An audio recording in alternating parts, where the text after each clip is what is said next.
You've always thought Dubai was a preview of the future, a permanent miracle built on petrodollars and desert sand.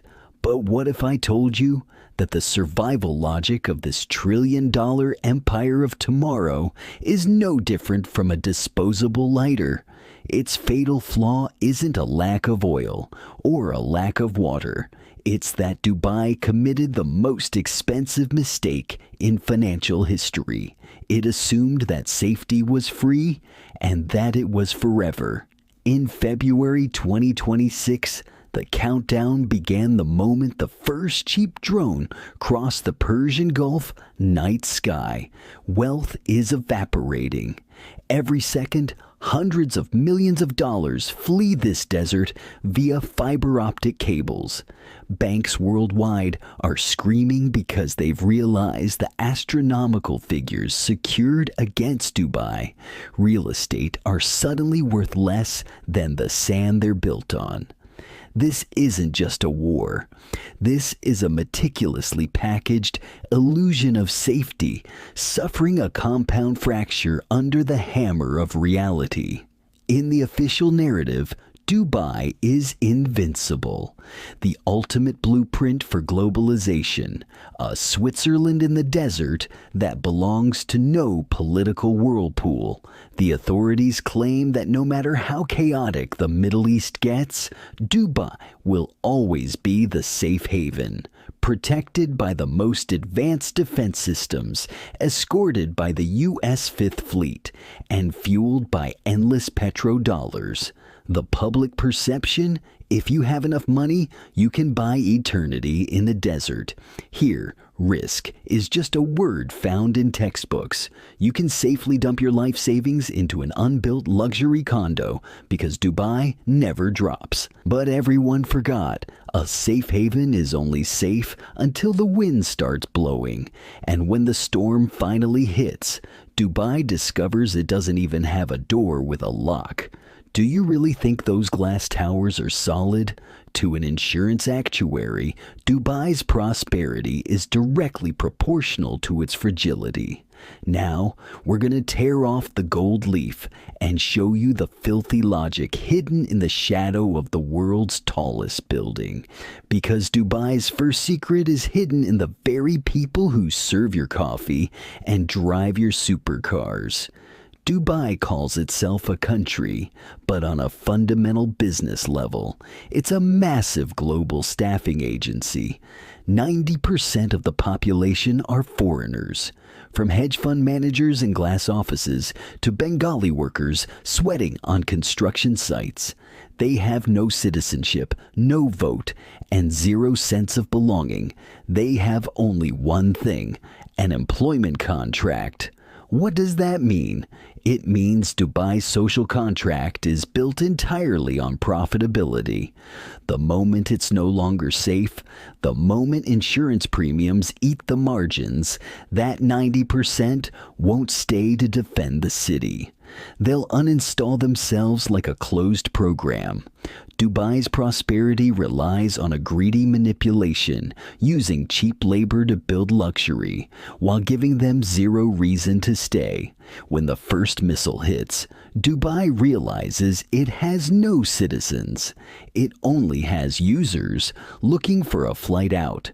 Most people think these Gulf states are just selling oil.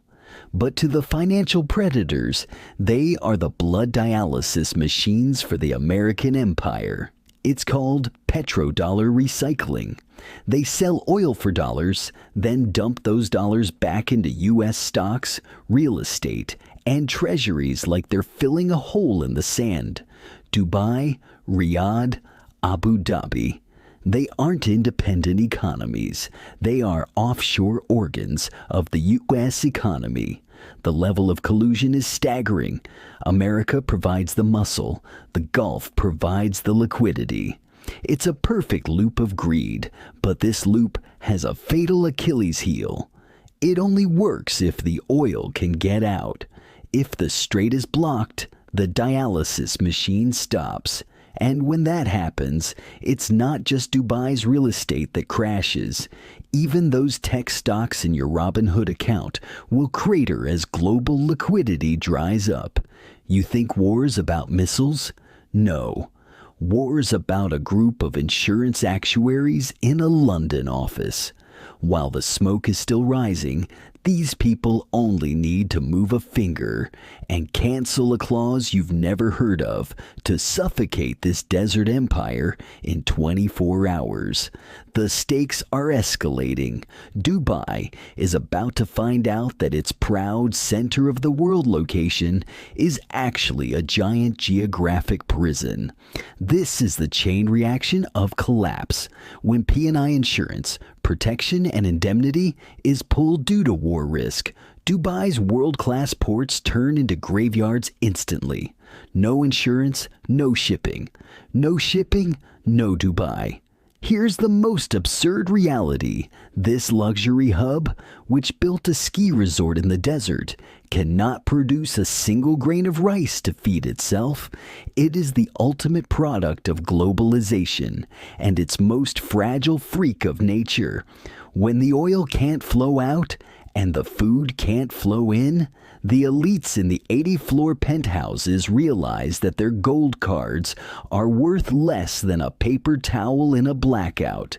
The illusion has shattered. You live on an island where you have zero control over your own survival. This is the peak of the catastrophe. March 2026. Day 7 of the Strait of Hormuz closure. Dubai International Airport is no longer a gateway to the world. It's a narrow bottleneck for survival. The ultra-rich are dropping millions for a single seat on a private jet, while the 90% who built the city stand at the harbor, staring at the sea in despair. This isn't a movie. This is a trillion-dollar brand, Safe Dubai, committing brand suicide in front of the entire world. In that moment, every glass tower is laughing at human arrogance. You thought you conquered the desert? You just built a transparent palace on a powder keg. You think this is just a drama in a distant desert. Wake up. Dubai's collapse is traveling through the global financial veins, precisely cutting into your own wallet. When this fatal assumption is proven wrong, your lifestyle is the next one in the crosshairs. This collapse reveals a terrifying truth. Modern civilization is built on incredibly cheap, yet incredibly fragile supply chains.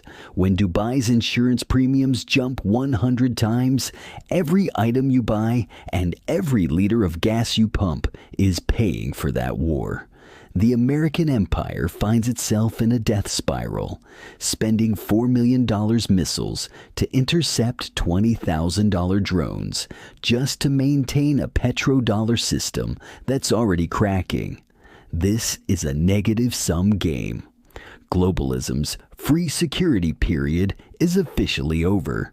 History teaches us one brutal lesson. Every empire feels invincible the night before it falls. Dubai's fatal assumption was believing that money could buy off geopolitical risk forever. But the reality is, when the power of fear outweighs the lure of greed, all that money turns back into paper. An empire founded by war must maintain itself by war until it can no longer afford the price of the missile. Then, the desert takes back what was always its own. So, look at the numbers in your bank account right now and ask yourself, is your wealth also built on a fatal assumption?